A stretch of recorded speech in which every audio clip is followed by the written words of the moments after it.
Hey everybody, Richard Blaine here. Thanks for stopping by my easy cooking kitchen tonight. Obviously we're not in the kitchen. Obviously we're filming on top of a table and we're looking at a knife. We are looking at a Bushcraft knife. I'm not going to be cooking tonight because, as many of you know, I've been on a 6-month journey trying to sell my home and buy another nicer, bigger home, and that all fell through. So yesterday, I moved back into my very first home. I moved back into my very first home for a second time. And the lesson I learned is to appreciate that for which I have. So I'm just going to continue living where I'm living and keep on upgrading it. And if the opportunity comes by again one day to have a bigger and better house, I will attempt to do so. But for right now, I'm happy where I'm at. The place is an utter wreck. It looks like a claymore went off in it, and it's going to take me a week or two to get unpacked and settled in, and then it's going to be back to cooking for you. But tonight I want to talk to you a little bit about Bushcraft knives. I'm going to show you roughly 6 knives. It might be a rather long video, but I promise it'll be worth it, because then I'm going to be taking a pot shot at one of the biggest manufacturers of cutlery in the United States. So let's start off with a Bushcraft knife. This is a Bushcraft knife. This is a Mora. This is an FT 11750. They call it a craft line, okay? It uses high quality carbon steel right out of Sweden, all right? I don't like the stainless ones, all right? Bushcrafting to me is all about carbon steel. This uses a premium grade carbon steel. It's easy to spark fire with it. All you need is a piece of basalt rock and you're good to go. All right, so we got the premium carbon steel. We have a double injection molded handle. All right, it has an excellent traction and feel in the hand. It will not slip. And if you've seen other videos on YouTube, you see that for about $20, these Mora knives are some of the toughest knives you can get in the field for the money. And if you lose it, you just go buy another one, okay? This craft line is a slightly larger version of the standard Mora knives. It incorporates a much thicker blade, all right, with a lot more refinement than your standard thickness Mora. It's a little bit thicker all the way around with the standard models, and it comes with this injection molded sheath. Clicks in, it won't shake out, okay? It's just a beautiful knife for 20 bucks. Okay, so let's take a look at some of the specs of what a Bushcraft knife really is, all right?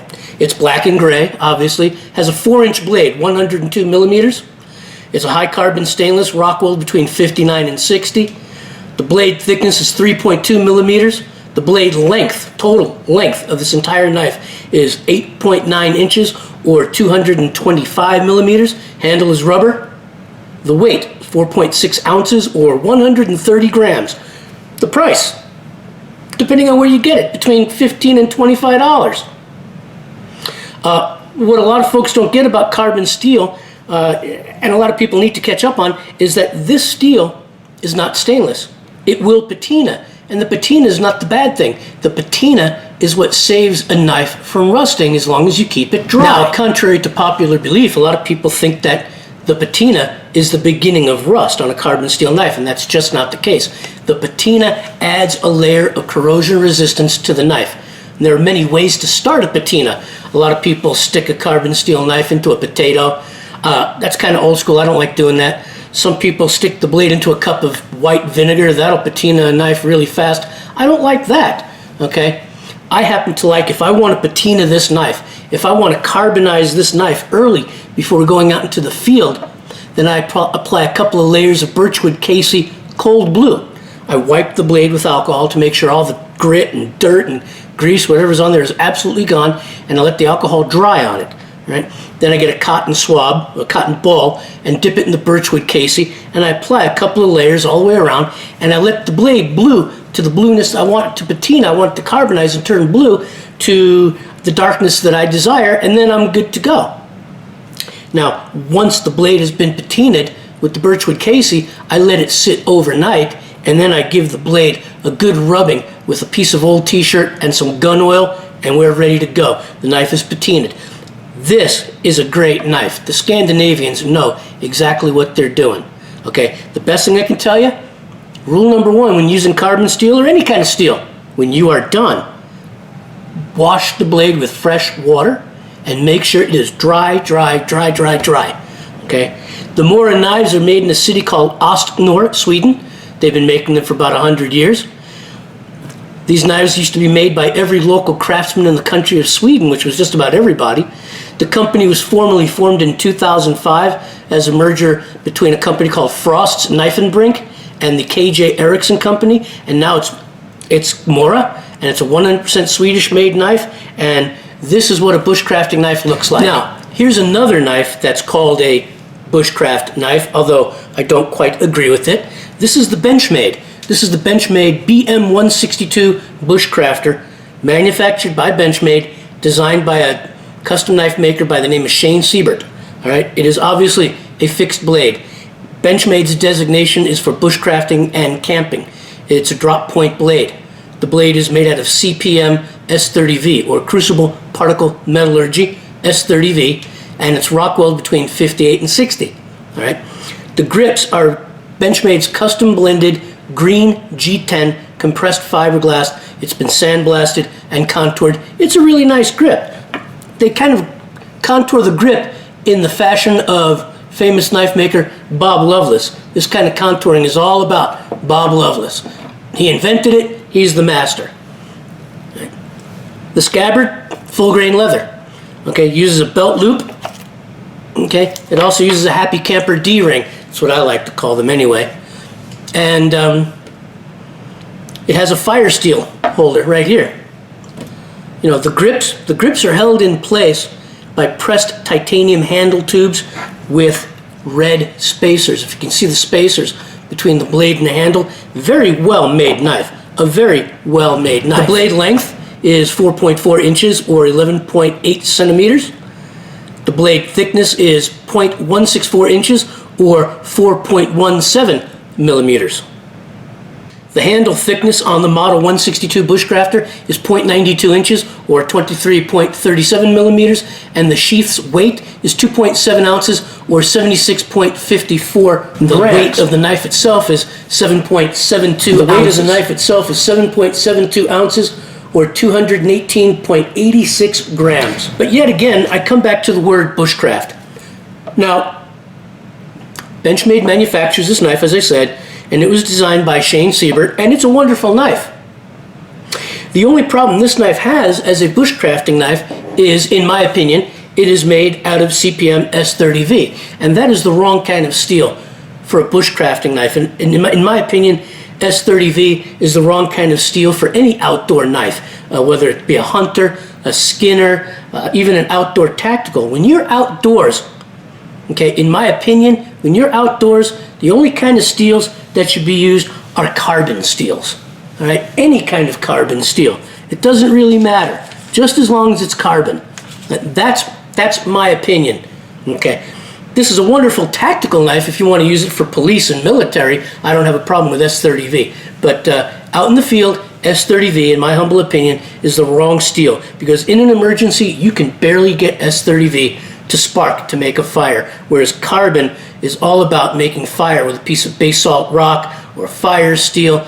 But in my opinion, S30V, the wrong choice. Once again, back on the issue of bushcrafting. This knife in front of you is an exact duplicate of the Benchmade Model 162 Bushcrafter. They call this one the Benchmade Model 162-1 Bushcrafter EOD. Do you guys know what EOD is? And it's not EOD. Do you know what EOD is? How many of you out there know what EOD is?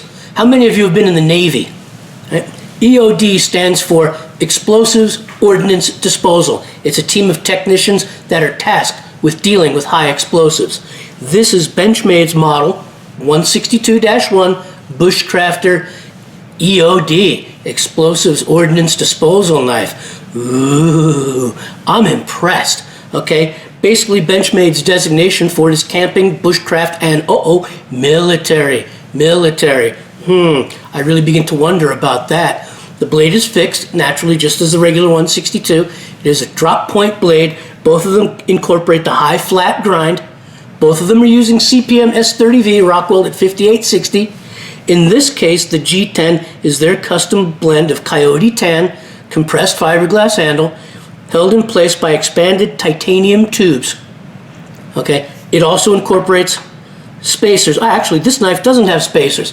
The other one has spacers. I thought this one had spacers between the grip and the knife, but it doesn't. And that's okay. The scabbard for this knife is Kydex. Ooh, Kydex. The blade is 4.4 inches or 11.8 centimeter. Blade thickness 0.164 inches, 4.17 millimeter. Overall length 9.15 or 23.24 centimeters.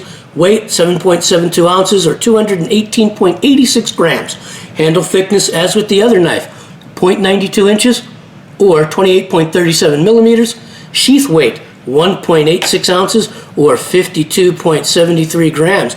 Ooh, but the bone that I'm about to pick, the pot shot that I'm taking at Benchmade Knives, the pot shot that I'm taking at Shane Siebert is, they call it an EOD, Explosive Ordnance Disposal Knife. But I don't see a stamp for it. Oh, wait, I don't see a stamp for it. Actually, yes, I do. Right here in Benchmade's catalog, there's a stamp for the crabs right there, okay? The EOD, okay, the Explosive Ordnance Disposal Technicians. Can you see that? Yeah, there it is, right there. That's just the basic crab stamp, all right? That's the basic. You have basic, intermediate, and master crabs in the Navy, and this knife comes with a stamp of a basic crab in the catalog, but nothing on the tool itself. Okay, on the back it just says Siebert Design, but this is an EOD knife. Where's the mark for it? Okay, so the pot shot I'm taking, at Les DeAces, the owner of Benchmade, the pot shot I'm taking at Shane Siebert is, prove to me that this knife is being used by the Navy EOD. Okay, prove it. Okay, this is a good survival knife, but prove to me, show me who endorses this knife in the EOD. Who carries this knife in the EOD service? Whom is it that you, Benchmade, or you, Shane Siebert, has worked with to perfect this knife to even be able to say it's an EOD knife? Well, I'm waiting for your answer. You know, even in Benchmade's catalog, they said this knife works with the world's foremost explosives technicians, the EOD. And then in the catalog it says, ooh, start a signal fire or cut some C4. It's your call. You know what? I call it balderdash. That's right. I call it balderdash. I call it buffalo muffins. Okay, Shane Siebert designed this knife with the EOD in mind. Balderdash. Show me. Show me. Am I mad? Yes, because this is manufacturer bullcrap. Okay, prove to me. Who in the EOD service, what basic crab, what master crab, what crab of any kind has worked with you to endorse this knife, to carry this knife? Okay? Nobody, in my opinion. That's who. First off, as a Bushcraft military blade, in my opinion, Les DeAces and Shane Siebert made a big mistake. They once again picked S30V for this field knife. And S30V is the wrong kind of steel to have in a tactical field knife, camping field knife, anything in the field. It has to be carbon and not stainless. And I can roll off carbon all day long.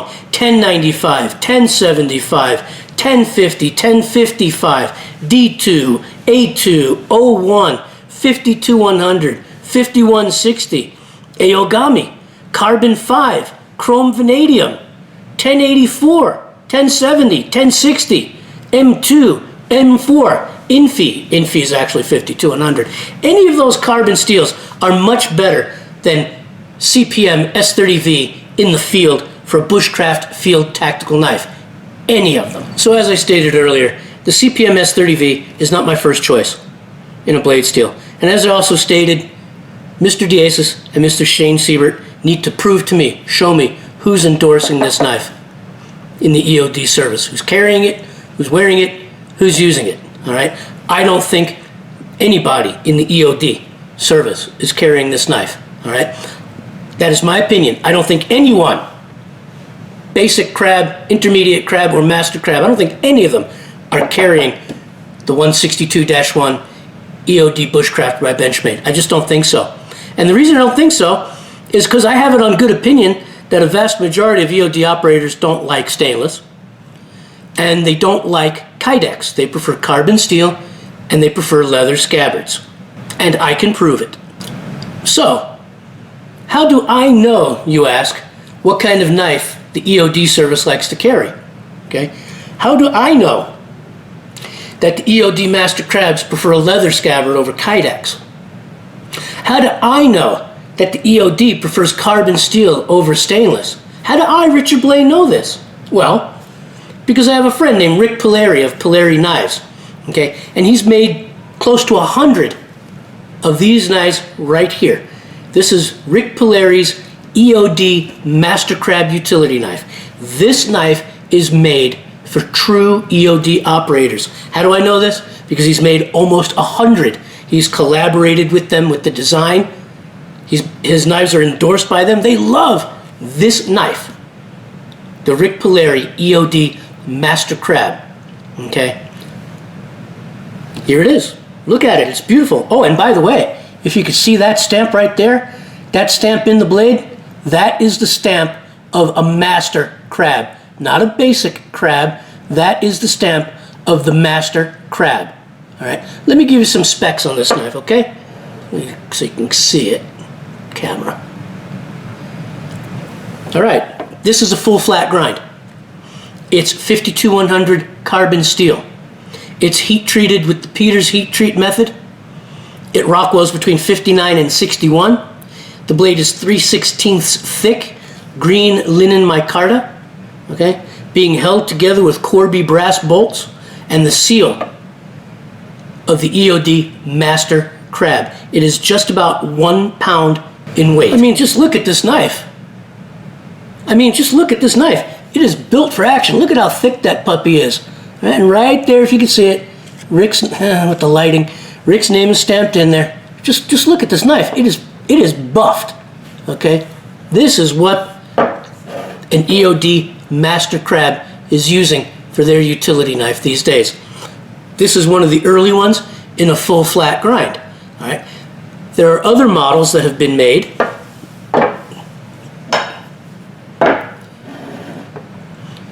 There we go.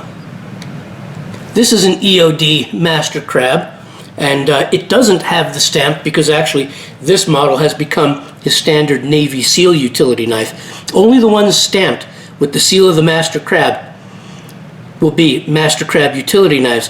This is the same knife, except it doesn't have the seal and it incorporates a hollow grind rather than the full flat grind. Once again, this is 52100 carbon steel. It's 3/16 of an inch thick, green linen micarta, Corby brass bolts, 1 pound in weight, heat treated using the Peters heat treat method, Rockwell between 59 and 61, has a little bit of an acid etch on the flat. This model is made for the SEALs, and yes, there are SEALs in active duty today using Pileri knives, using this knife, using carbon steel, using leather scabbards. Okay, not going for any of this Benchmade bull, or in the manufacturer bull going, this is the knife used by the SEALs, or this is the knife used by the Green Beret. This is first hand, guys, all right? My buddy Rick has been making these for quite some time for these guys. Real operators, this is the real deal. There's a new design coming for the Master Crab knife, because once again, he has collaborated with him on the design, and here's an unfinished one, okay? This is the new EOD Master Crab, and it will get the stamp, all right? This one is same as everything else, okay? It's 52100 carbon, 3/16 inch thick. It'll have the green linen micarta, the Corby bolts, 1 pound in weight, treated with the Peters heat treat method, Rockwell 5961. It'll have some patina left on it. It will be made for the EOD Master Crabs, but instead of using the hollow grind or the flat grind, the EOD Master Crabs have decided to go with a Scandi grind. Their choice, man. Their choice. This Scandi grind is ground between 11 to 13 degrees. It's what the EODs want. There you go. It is what they want. It is what they are going to get. This is the newest iteration. It's unfinished. When it's finished, I'll probably do a review on this as well. But the Scandi grind is what they prefer. Okay? Everything else is going to stay the same. But once again, this is what I'm getting at. Whether it's this knife, whether it's this knife, or whether it's this knife, okay? These knives are made for true operators, Navy SEALs and EOD Master Crabs. In my opinion, this knife,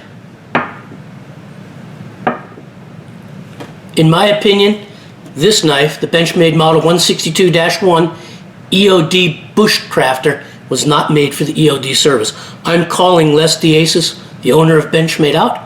I'm calling Shane Siebert, the designer of the EOD Bushcrafter. I'm calling you out as well. Show me. Show the public.